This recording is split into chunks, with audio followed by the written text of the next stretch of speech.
Good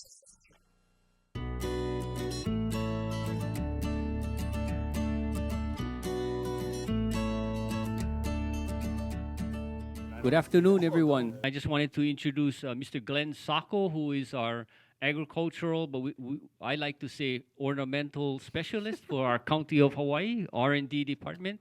We depend on him a lot for our industry, and we get a lot of help from Glenn. So without further ado, Mr. Sacco, you have the floor.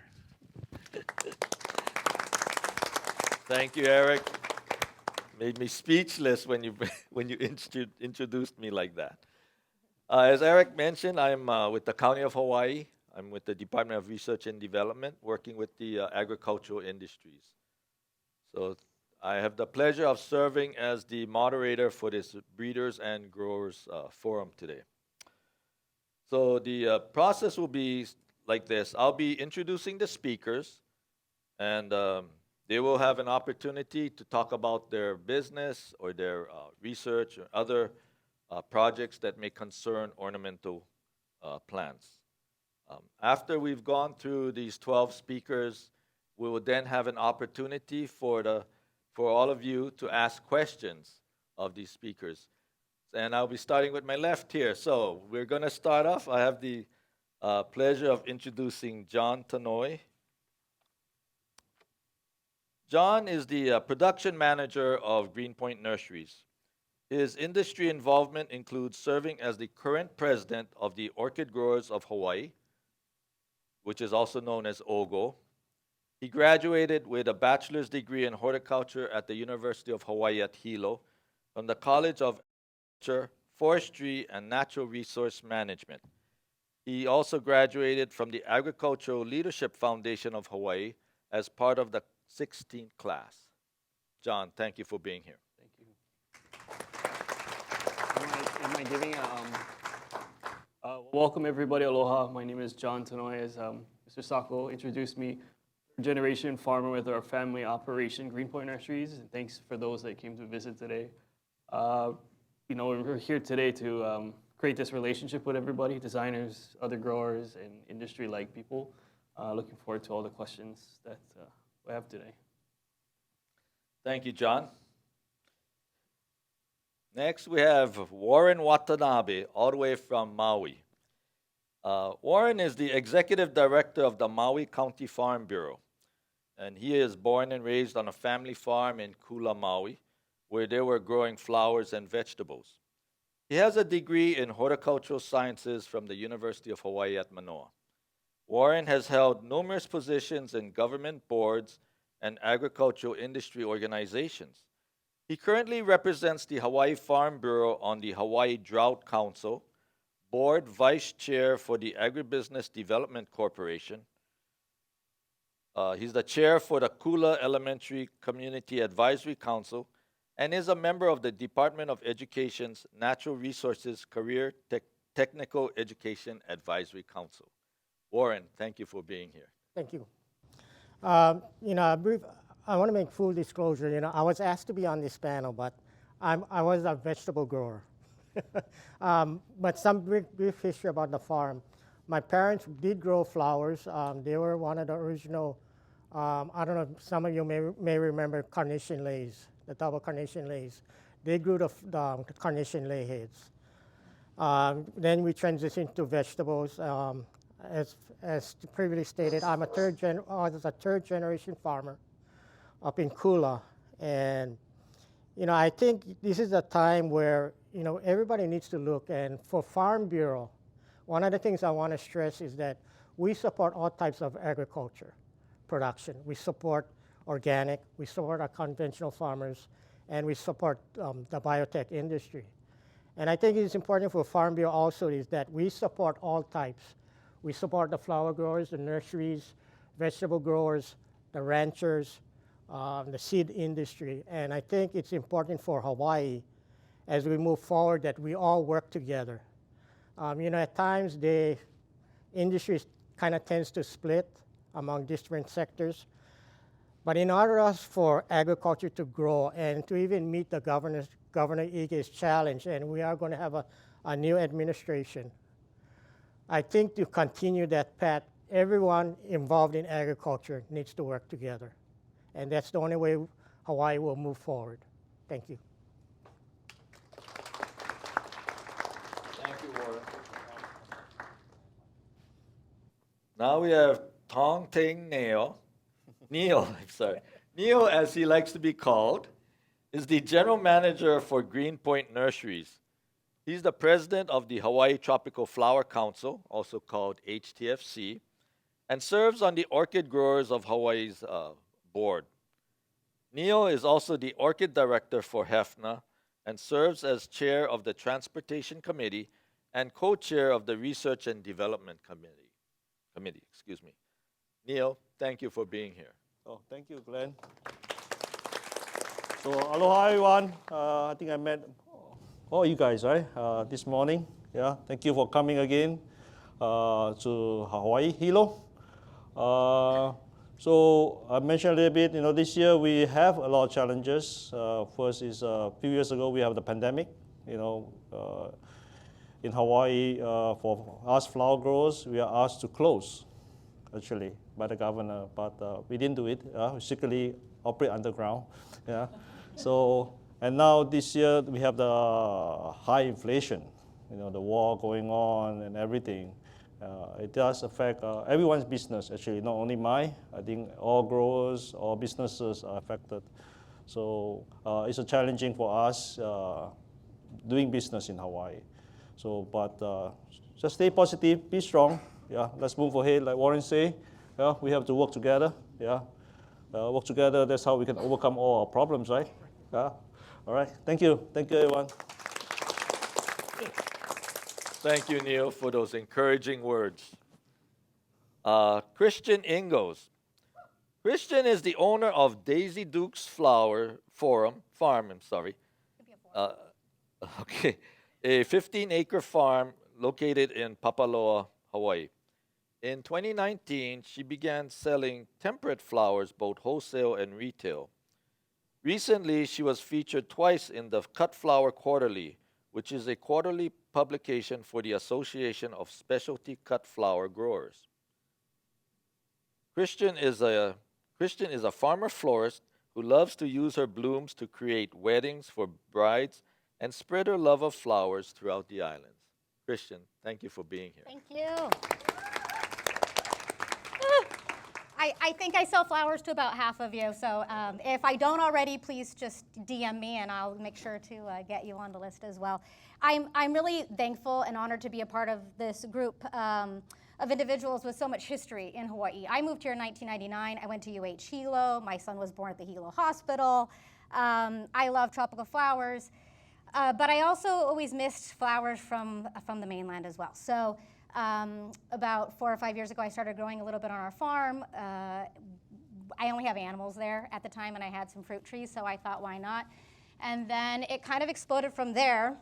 Actually, Ainahua Florals was the first to order flowers from me, yeah, which was really cool. And then it just spread from there, and it is really, really amazing. What's really cool is that, like you mentioned, that I grow the flowers, but I also use them. And so I understand what it's like where I cut them and how I'm delivering them. I also ship them to other islands. We've shipped to every island at this point. And so I'll leave extra stuff on the stem so you can cut off little side things and use it for a haku or something.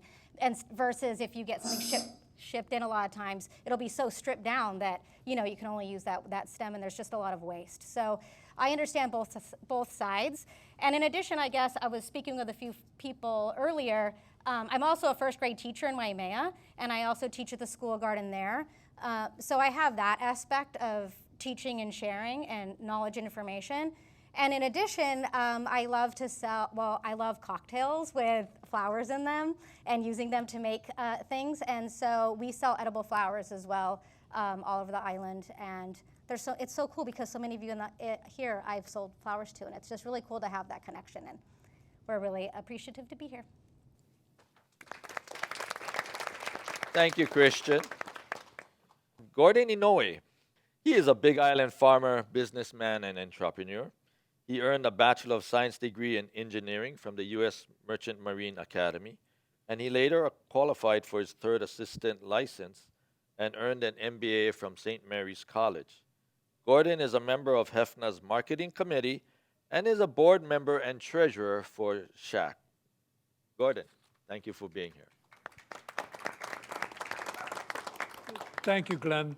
Unfortunately, I think I'm being overexposed here, but I had the good fortune of being before you this morning, and I've enjoyed every minute of it, and I hope that it's become worthwhile with you. I'm going to talk very briefly about a story.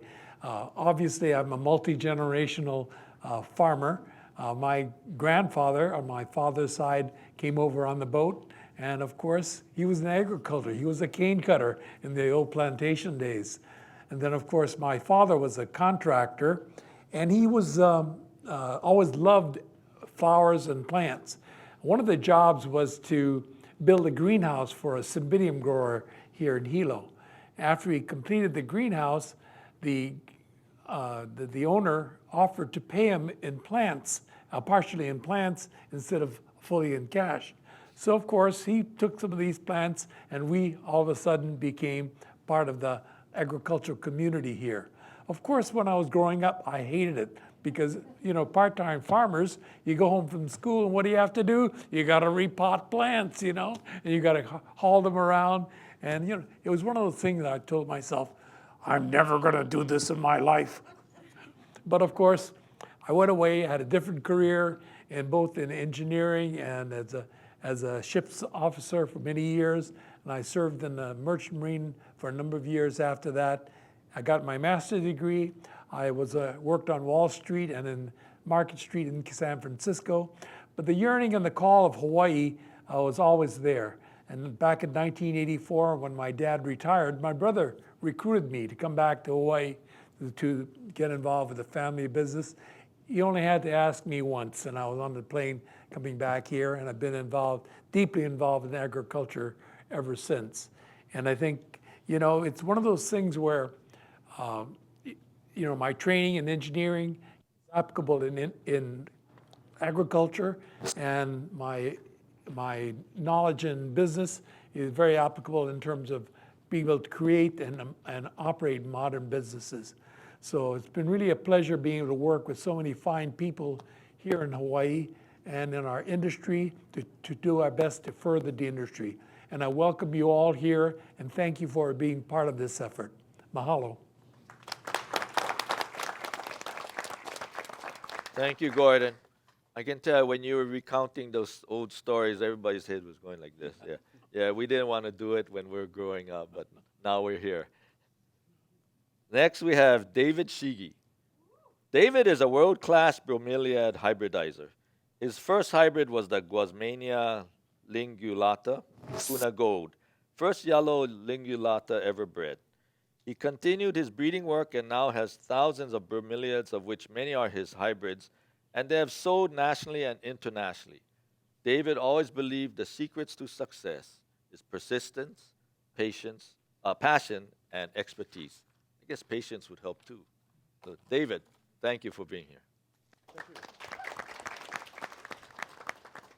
You know, it's interesting what Gordon was saying about, you know, I didn't want to do that. I'm originally from Oahu. I moved there, you know, in 1979. But my first job was whenever I give a talk at a conference or something in the mainland or in wherever, I tell them about, I once had I worked for the biggest bromeliad nursery in the world. And they were surprised, the biggest one in the world? Yeah, but I hated it. I said, well, where did you work? I worked for Dole and Libby Cannery. I had to clean the Janeco machines, and I had to, you know, sugar. Pineapple has a lot of sugar, so it ferments easily, so I can't stand the smell of pineapple, which is a bromeliad, of course. But look at today, I'm growing thousands of stinking pineapples. So anyway, on our move to the Big Island, my wife and I, we had our daughter was only 1 year old. But today, we started our nursery in Pahoa, which actually is my roots. My grandparents started a store in 1920 in Pahoa town. They came from Yamaguchi-ken in Japan. So I always wanted to go back to my dad's hometown. He went into the 442nd, got wounded, and he went back to Pahoa, and it was too slow for him, so he moved to Oahu. But I love the Big Island, so I dragged my wife to Pahoa, cultural shock, because my wife lived all over the world, and so that first year was tough for her. But we started a nursery there. I had a dream that bromeliads was something that was hard to attain, hard to get because of the pineapple industry. So you have to quarantine for a year, and if you can get quarantine space. So I told myself, that's the plant I'm gonna grow, because it's hard to get. So I started hybridizing in the late 70s and moved to the Big Island and continued to hybridize. And that time, no one teaches you how to hybridize, so you have to, I kept a log and to see when the plant will be receptive to pollen and, you know, blah, blah, blah. So we started in Pahoa, and as the years went on, we moved to Hilo. So I started off, I told my daughter, who's now taking over my business, that Daddy started off with 6 varieties of bromeliads. We went up to over 3,000 varieties from that time to now. I don't keep all of them. I've made about probably over 500 crosses. I registered in Australia about 300, and now I pass the reins off to my daughter, who's now doing the hybridization, and she's diligent about it. Like, for me, I wear many hats. I cook, I play music, I'm an artist like my wife, and I'm a social animal, so my daughter is more focused. So now I finally passed the reins to her, and met a lot of good people. Okay, thank you. Thank you, David. Now we're going to move on to our breeders and researchers. Hannah Lutkin has a bachelor's degree in sustainable horticulture and is the Floriculture and Landscape Junior Extension Agent from Maui. Her program focuses on integrated pest and disease management, soil and plant health, and variety trailing in support of the floriculture and landscape industries statewide. Hannah? Aloha, everyone. It's great to be here today. I see a few familiar faces, but I see a lot of new faces, which is very exciting, and I hope to get to speak to everyone. Like Glenn said, my name is Hannah. I'm in Maui, and I'm here to listen and help growers and florists. So whether it's trialing or testing or finding new plant material, or finding new pest management tactics, maybe some kind of sanitation or testing a pesticide or fungicide, I'm here to help. I did just want to speak briefly about a eucalyptus project the extension, the UH Manoa faculty are working on. So over by Miss Judy is a QR code, but basically we're just trying to gather feedback. What are your thoughts about eucalyptus foliage? Are you interested in growing it? And if so, what are some of your most desirable varieties? If you could please fill that out. It's a brief survey. We'd really appreciate it because, again, we're just trying to find out what would work best for everyone. All right, thank you. Thank you, Hannah. Dr. Joanna Blasey is the Ornamental Entomology Extension Specialist at CTAR, located in Hawaii County. She received her PhD in entomology from the University of California, Davis. Her research focuses on plant-insect interactions to support the development of sustainable integrated pest management strategies. Some of her current work includes developing resistant management strategies for the control of thrips and screening chemical efficacy trials. Dr. Blasey.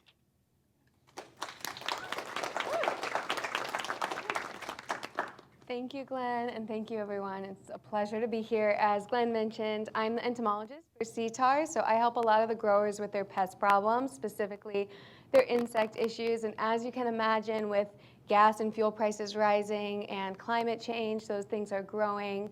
if any of the florists or growers have ever had a shipment intercepted because of pests.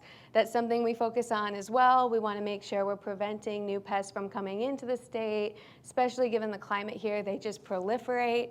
And so we can continue to have healthy industry for all you florists and for the growers here. So that's really my job. But yeah, thank you. Thank you, Dr. Daisy. Dr. Orville Baldos is an assistant researcher in sustainable ornamental production at CTAR. His research interests include native Hawaiian plant materials development for landscape and ornamental use, screening and selection of non-invasive ornamental species, and development of sustainable ornamental plant production and landscape management practices. Dr. Baldos, thank you for being here. All right, thanks for inviting me, and thank you all for attending this forum. So, as Glenn mentioned, my research focuses on native Hawaiian plants. One of the main reasons why I kind of focused my program on that one is, we're importing plants from everywhere in the world, and we haven't had a chance to look at what's here and what might work in an ornamental sense or in a floriculture sense. So I wanted to look at that resource. Maybe we can tap on that, and because most of these plants are only found here, then we'll probably have an advantage over other places. So so that's one of the reasons. And also since Hawaii is also the invasive species capital of the world, we wanted to just utilize whatever is here, being native, and also looking at plants that don't spread like introducing plants here that won't spread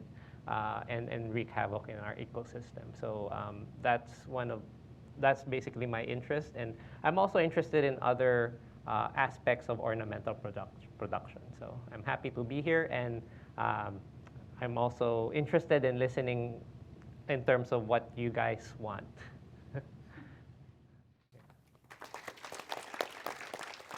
Thank you, Dr. Baldos.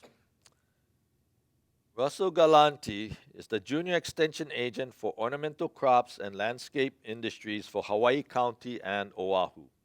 He received his master's degree from the University of Hawaii at Manoa.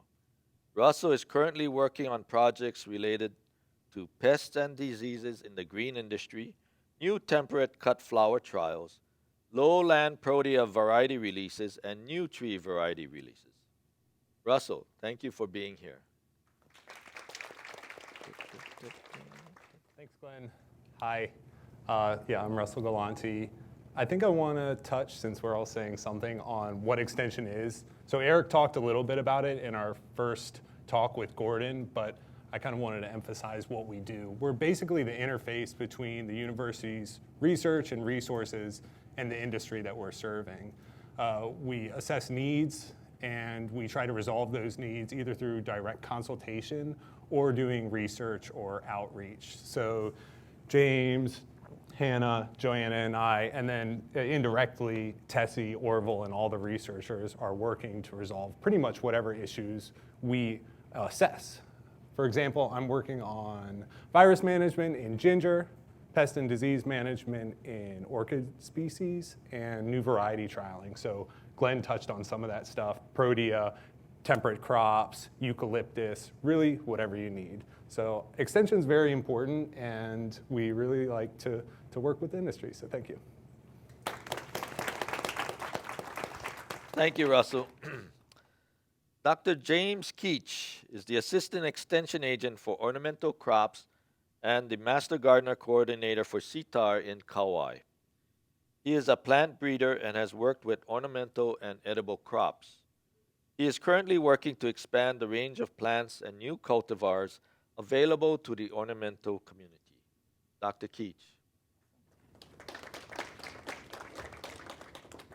Thanks, Glenn, and thanks everyone here for coming today. Tough acts to follow, but as Glenn said, I mostly am interested in introducing new material, kind of as Orville had been discussing, but also on Kauai we have a huge collection of older ornamental plantings that we're currently trying to assess and see what the interest is from florists, from growers, and then also once we kind of figure out those priorities, getting those propagated and getting those out to more folks so that we can kind of continue to have that edge. We're hoping in the next few years to kind of get them going. It's right now just waiting on stuff in the greenhouse, but I'm really excited to be both bringing back some old favorites and also hopefully introducing some new things. I also work a lot with orchids, just my background's in that, and so I'm happy to talk along with way more distinguished orchid experts here. I'm happy to answer some questions. Along those lines, commercial growers, we're going to be sending out a survey on orchid diseases in the near future. We don't have the link with us right now, but we'll have it soon, so keep an eye out, watch this space. Thank you. Thank you, Dr. Keach. Finally, we have Dr. Teresita Amore. Dr. Amore is an associate researcher in the Department of Tropical Plant and Soil Sciences at the University of Hawaii at Manoa, where she works in various capacities in the Anthurium and Dendrobium breeding program since 1985. She received her master's and PhD in horticulture from the University of Hawaii at Manoa under Dr. Haruyuki Kamemoto. She is the breeder that is helping to keep our Anthurium and orchid industries at the front line and, on this international basis. So, Dr. Amore, thank you for being here. Thank you, Glenn, for that introduction. Aloha, everyone, and thank you for joining us. Some thoughts. When Glenn mentioned that I've been working at the University of Hawaii since 1985, what I'd like to share is, although you might think I'm the face of the breeding program, it really takes a village to develop a variety. So when I look around the room, it warms my heart to see fellow researchers who've helped us. In fact, some of the people on the panel have been with us in the program. And they haven't, you may not know that they really help us in the program in various capacities. So fellow researchers like John Suzuki over there, who deals with the more basic aspects of plant biology. Joanne Imamura has been very helpful to our program. In fact, she has been with the program even before I joined the program. So between the two of us, we tried to piece institutional memory because the Orchid and Anthurium program at the University of Hawaii really started in 1950 with Dr. Haruyuki Kamemoto, and I was his last student.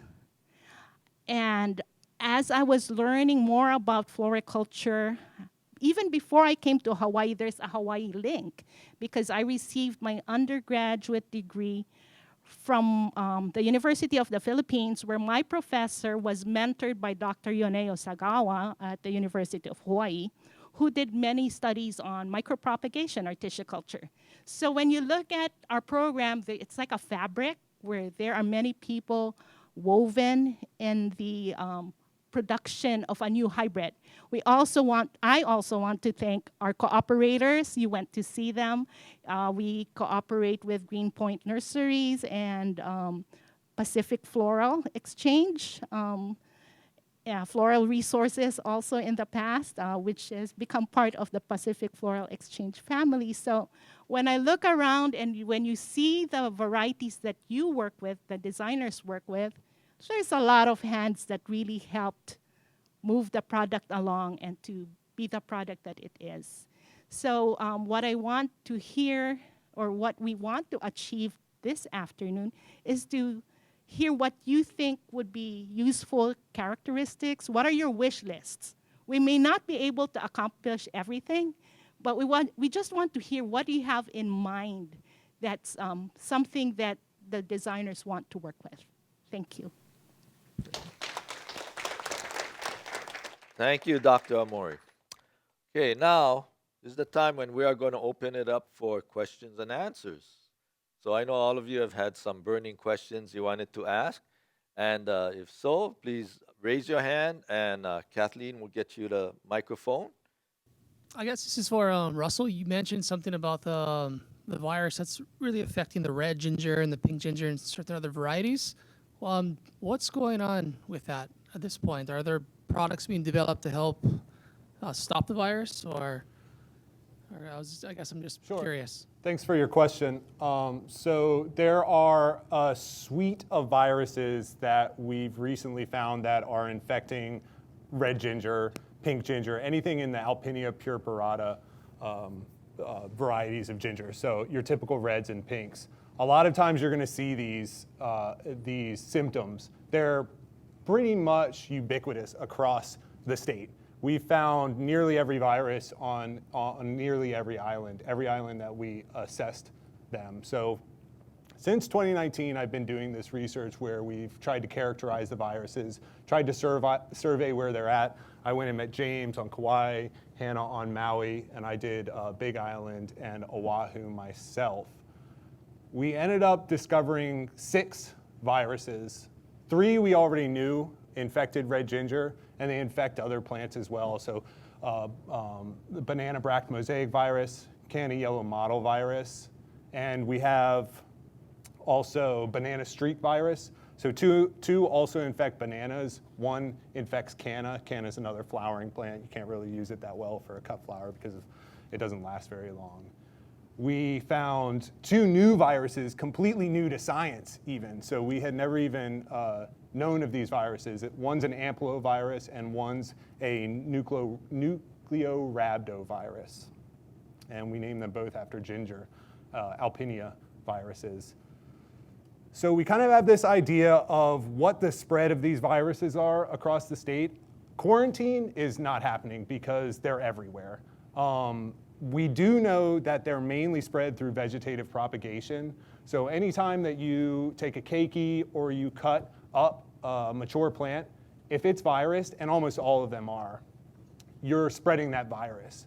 So our solution in the immediate is to try to produce virus-free ginger plants. So we found some clean gingers that we are calling cleaner gingers because we don't know if they have other viruses we haven't identified.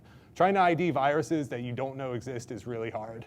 You have to run through all the DNA that you get after sampling the plants. And so there may be some that we don't know of, but we feel like we've kind of got a good idea of what's there. So we found some clean plants. We are hopefully getting some money from legislation this year to tissue culture those plants and mass produce virus-free plants. If you start virus-free, you're going to stay virus-free for a good period of time, as long as you aren't infecting those plants mechanically by passing the viruses on through shears that have recently clipped virus plants. They're also spread by insects. So we'll have to do, as long as we get enough money, some work on how to prevent virus spread by insects. So typically it's aphids, mealybugs. Some of them might be spread by plant hoppers. It's going to be impossible to keep these insects out of your fields. So the best thing to do is start clean and try to prevent through not mechanically infecting your plants. So in short, produce virus-free plants, plant them in farms, and grow virus-free for as long as possible. Rinse and repeat.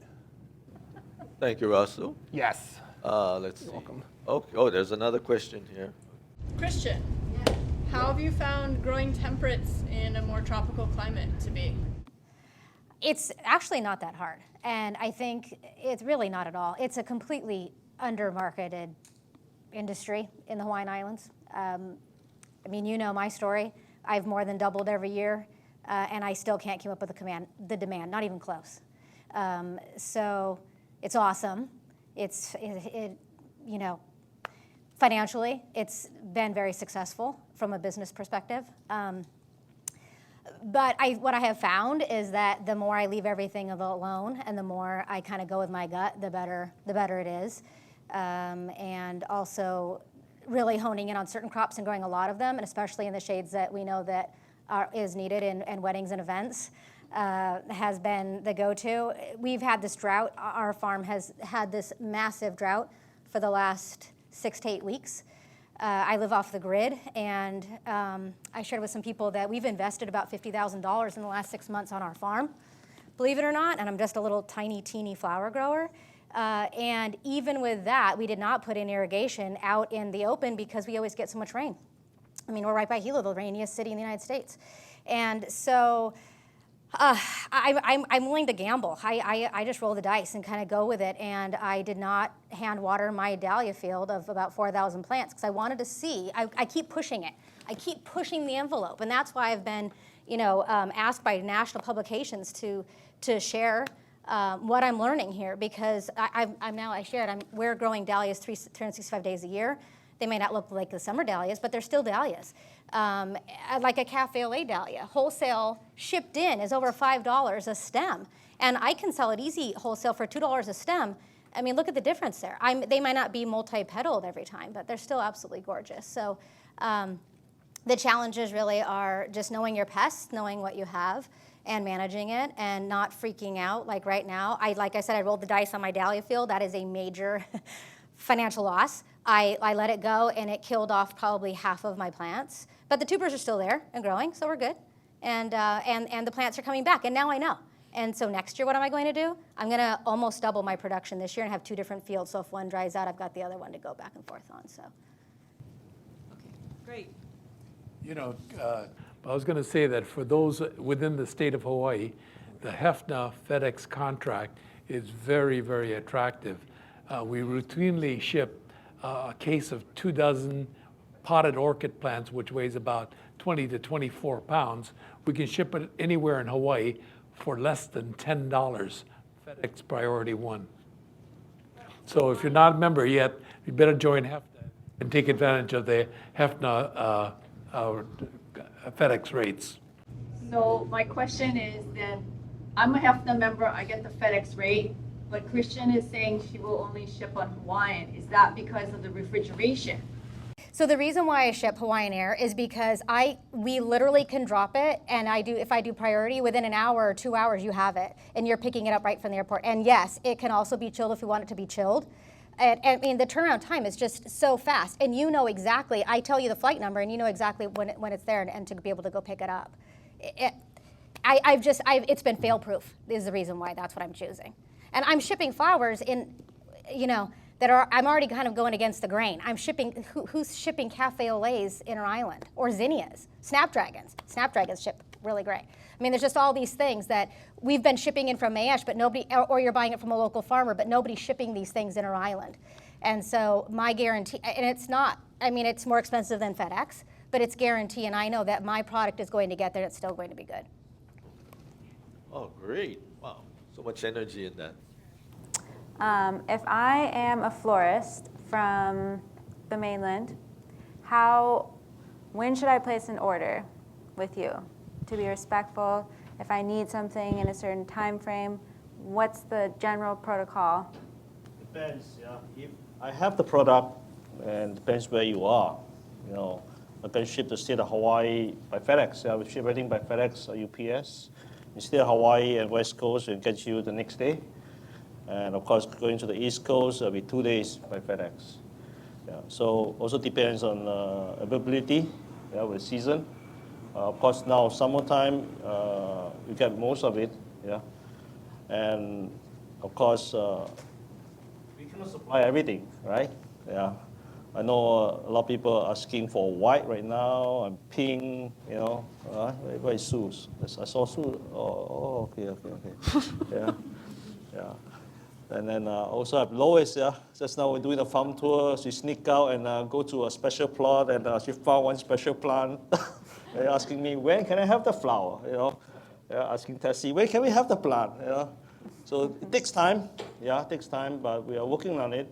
But shipping is pretty easy. If the flower is available, we'll ship it anytime. 1 day, 2 days, you'll get the flowers.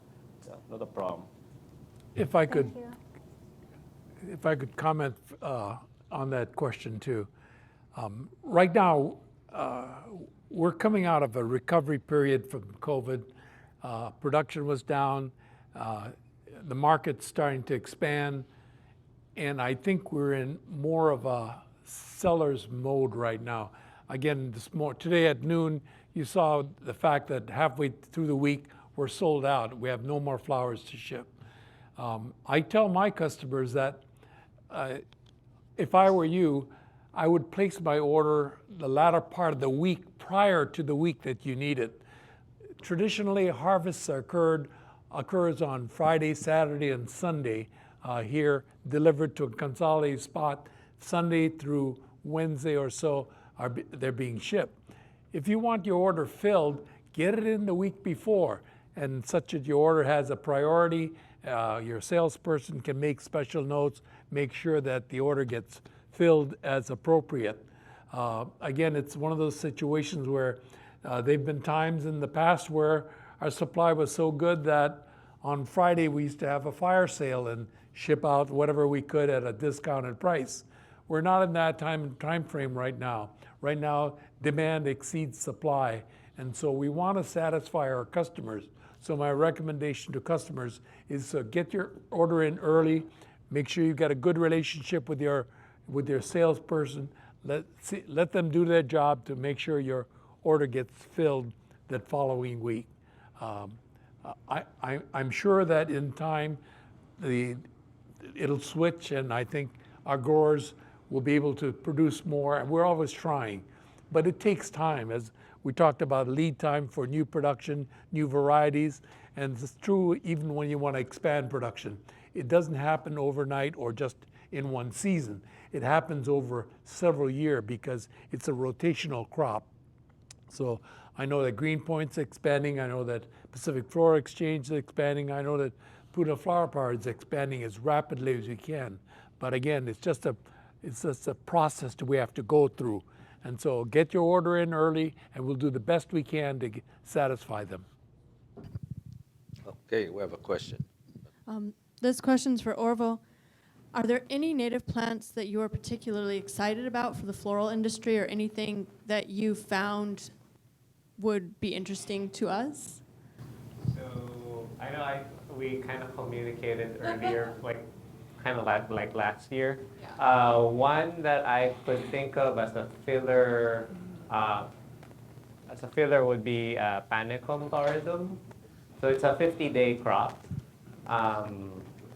So that's grass. That could probably be a substitute to pampas grass or something. So you could dry them also. We're currently using a few ferns. Kupu kupu holds up really well. And then obviously the palapalai for lepo'o. But I just was curious if there's any other things that you found to share. Carex is another one that I'm thinking, but the problem with Carex is it can cut you. If we can find a way to remove the serrated edge of the Carex, that could be used as a. And I've made like similar to a tea leaf rose. I've made Carex roses, like this small. So you may be able to use it in that way. So. What was the herbaceous one in front of the goose? Remember with the flower spikes? Oh yeah. Another one.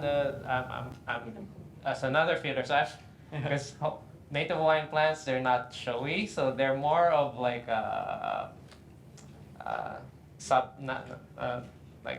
what do you call this? They complement the star of the show. So Veo or what's this? Chenopodium oahuense has this green panicle spike. So that's another filler flower that I could think of. And then there's another one that smells like butter, though. Shidia, it's in the carnation family. Yeah, because Maui Nui Botanical Gardens, they've used it for lei.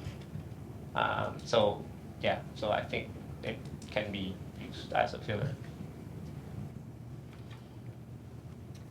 Thank you. All right. Great.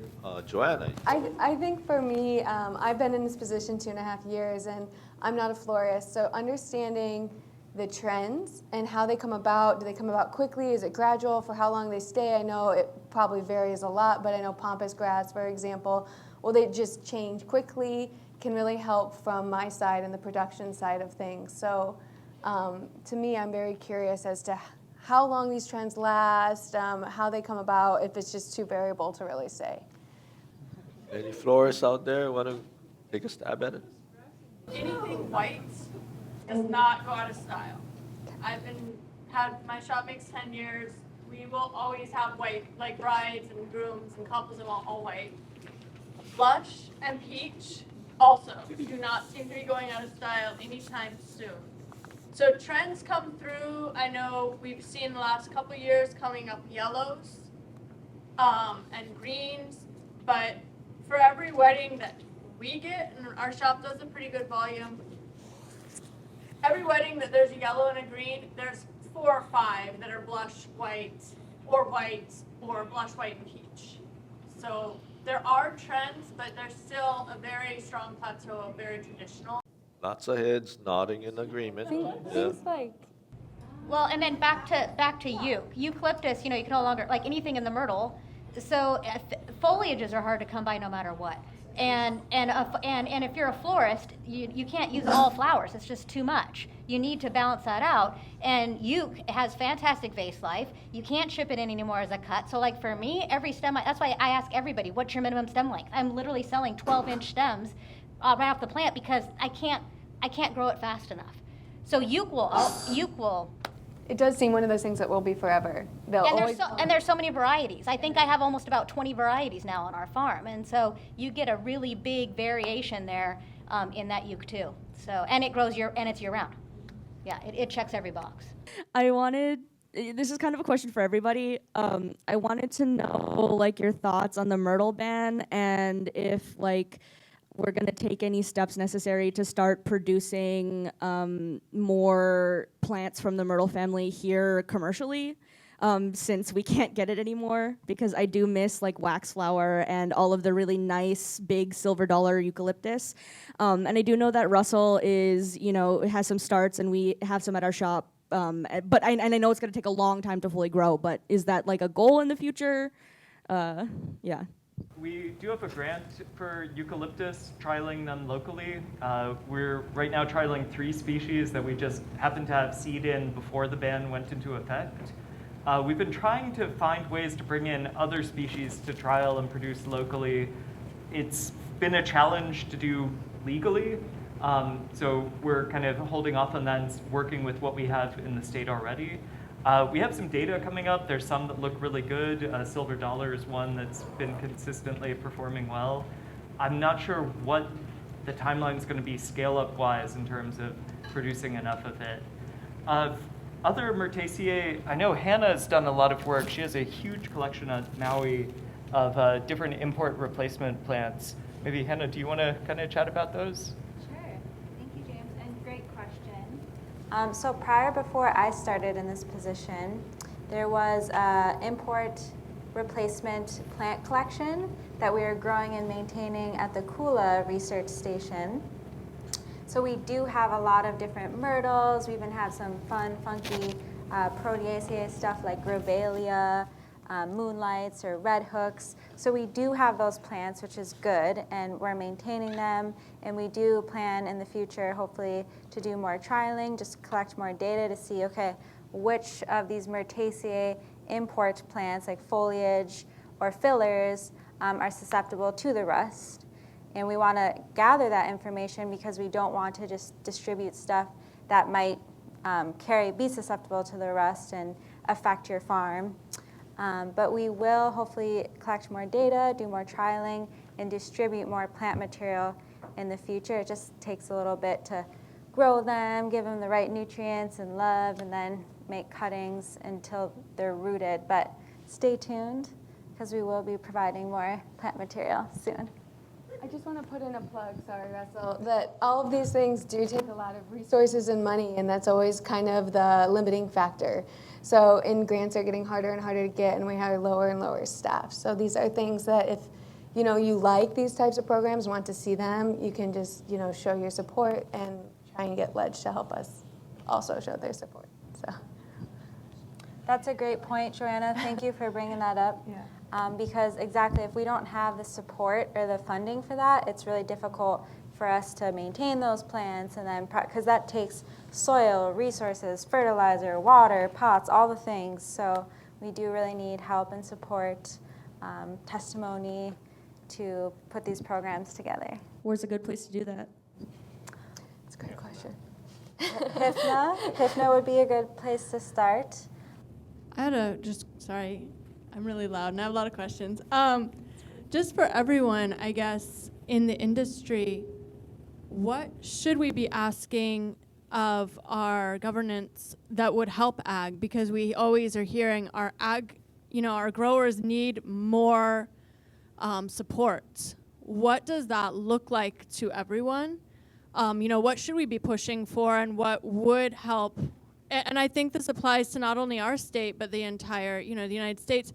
What would help our industry as far as, giving them help? What would that look like? Well, representing, Hawaii County, we hear from the industry groups and the researchers about concerns. I mean, talking about that Murtesi one, Russell, didn't we support that a project? We gave away 600 plants. Okay, on Big so Island. yeah, so I it see was some a faces that are small growing them. project, compared to what could have been a statewide thing. But so we're working with the extension staff in that case when they submitted a proposal. But you can talk to your council members. I'm going to say council members to express some of your concerns about agriculture, whatever situations or issues that is concerning you. And usually it'll trickle down to those who are the foot soldiers like me. And my director would then say, we have a situation, can you go look into it? And then I will then, address it with the organizations or the researchers and see how we can support, agriculture. Hawaii County has made the move, which I'm not sure is the first time. It could be the first time, but when we're talking about county extension agents, it's finally come back to us that we're going to support two half positions for extension agents on this island, and CTAR will cover the other half for the two agents. So it's thank you, thank you. We haven't put out the money yet, but the thing is, we hear a lot of concerns. There's been the pressure. We took a survey of producers early part of this year, and overnight, 260 responses came back. And one of the highest priority was the need for extension agents, which is why Hawaii County made this move. Now, the other thing I'd like to ask, this person on this panel is Warren, because Maui County has established a Department of Agriculture, and I know he's not the one in charge of it, but if he can share with the rest of the group about the thoughts of this Department of Agriculture for Maui. Okay, I don't know if you're aware, but the County Department of Agriculture was established during the last election. It was voted on by the community. It's something that they wanted. The county council and the mayor agreed that this department will be more for advocacy. They're looking at hiring grant writers to help our farmers and ranchers, because that is one of the biggest obstacles for our producers. I mean, you're busy 24 hours a day, right, trying to produce, so you don't have time to write grants. So that's one of the things they're attempting to do. But the key thing, I think, is you need to develop that personal relationship with your representative, with your senator, and even on the congressional level. And the other thing on the federal level, as you may be aware, they are currently working on the new farm bill. And that's where we're trying to make changes. I get back to the excess deer problem we have on Maui and Molokai. We tried to get an NRCS grant. It was focused on feral pigs. And so through the conservation districts, we are now trying to model the farm bill to change its focus not only on feral pigs, but on all feral animals. Thank you, Warren. Last week I was on a panel at the Ag 2022 convention, and this similar question was asked of us, and there is one subject that I can speak to that I don't have a personal interest in, but a number of people in this room have a vested interest in. And this is the bill to allow lessees the opportunity to extend their leases. The Ag Park leases were for 55 years, and most of them are coming close to the end of that lease term. There have been a number of successful farmers that have these leases which are coming due in the very near future. The legislature, in its wisdom, passed a bill to allow these farmers to extend their leases for another 25 years if they make the capital investment to improve their farms. And again, it's a way of keeping our agriculture alive. And as I say, there are a number of people in this room that have leases along this.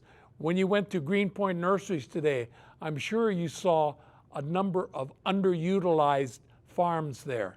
Right now we have a situation where we have underutilized leases, and the governor vetoed this because the Department of Agriculture, our own Department of Agriculture, says no, they want to give new farmers the opportunity to bid for these leases.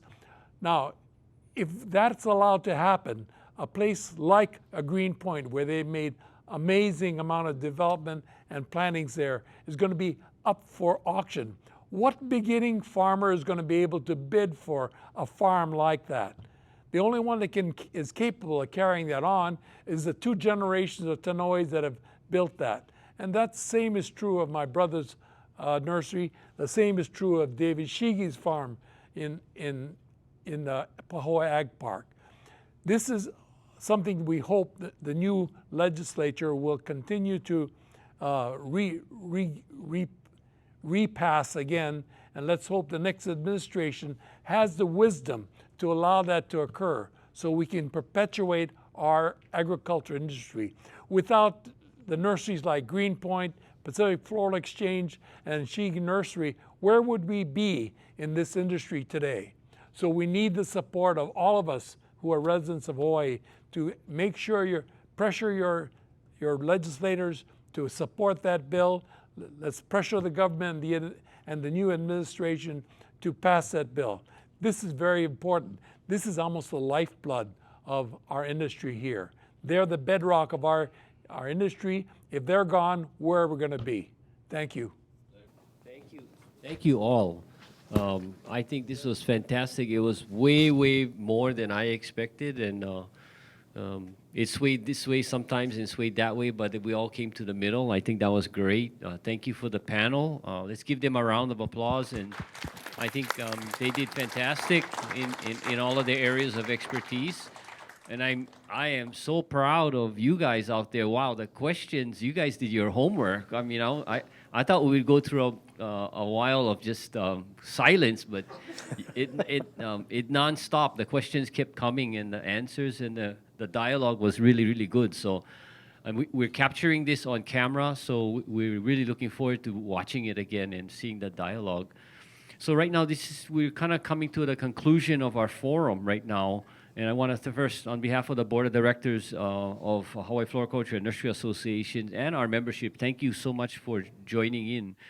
I want to also thank our moderator, Mr. Glenn Sacco, extraordinaire. Let's give him a round of applause. Thank you. Thank you. Thank you, Glenn. Welcome. Thank you so much for participating, and have a very nice evening in Hilo.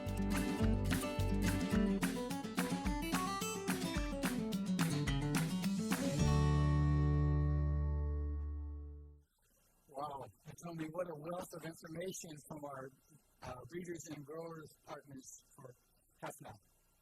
Yeah, that was awesome because I didn't get a chance to sit into that meeting because we were so busy getting ready for our presentation. So This was really great and refreshing, and it's a great way to start the day, isn't it? Just to be thinking about how we can help each other continue in our pursuit of, our different areas of expertise, whether you're in the breeding, growing, or on the designing end. I think that was very enlightening to really understand what really goes on in behind the scenes.